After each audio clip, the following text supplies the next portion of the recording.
जय श्री कृष्णा। ओम नमः शिवाय। आप सभी को सादर प्रणाम। आज हम आपके समक्ष कार्तिक मास महात्म्य का 10वां अध्याय आरंभ करने जा रहे हैं। राजा पृथु ने कहा, हे देवर्षि, आपको नमस्कार है।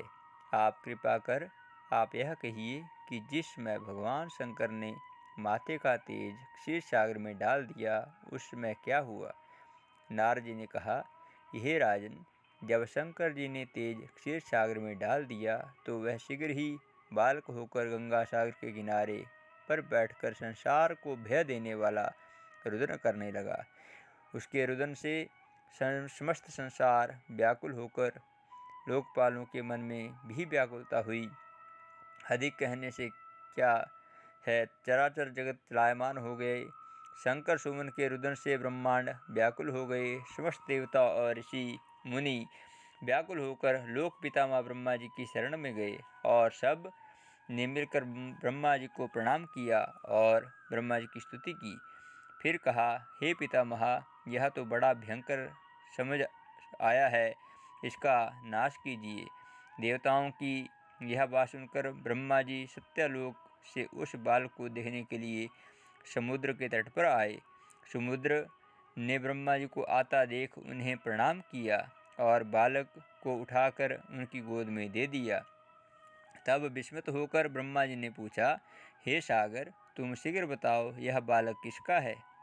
तब समुद्र ने कहा, हे प्रभु, यह तो मैं नहीं जानता, किंतु मुझे इतना अवश्य ज्ञात है कि यह गंगा सागर के संगम पर प्रकट हुआ है। अतः आप इस बालक का जाति कर्म आदि संस्कार कीजिए। इस जातक का फल बताइए।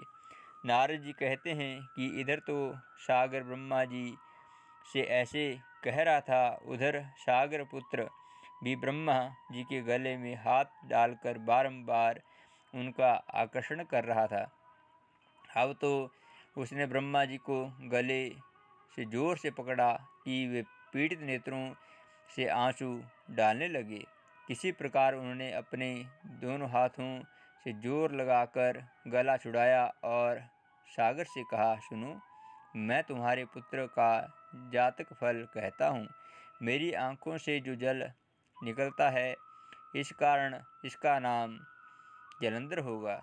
यह पैदा होने के साथ ही तरुण हो जाएगा। इससे यह सब शास्त्रों में पारंगत, महापराक्रमी, महावीर, जवान और रणदुर्गम तथा सभी दैत्यों को में प्रांगत और भगवान विष्णु को जीतने वाला होगा। यह कहीं भी नहीं हारेगा।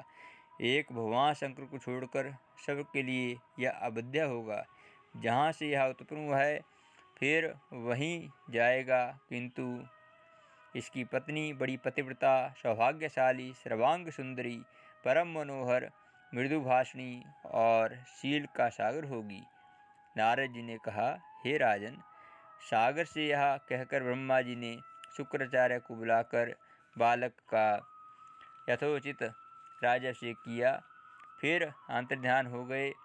अब तो उस बालक को देखकर सागर बहुत प्रसन्न हुआ और कितने ही उपाय से उसकी लालना पालना कर के बड़ा किया। फिर कालनेम नामक असुर को बुलाकर वृंदा नाम की पुत्री के साथ उसका विवाह करा दिया। अब शुक्राचार्य के प्रभाव से वह दैत्यों का राज्य करने लगा।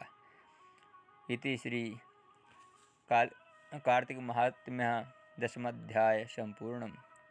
आप हमारे चैनल को अवश्य सब्सक्राइब करें, अपने मित्र परिजनों के साथ शेयर करें इस वीडियो को, ताकि सनातन धर्म से जुड़ी ही और भी रोचक जानकारियाँ लेकर हम आपके समक्ष आते रहें। जय श्री कृष्णा। ओम नमः शिवाय।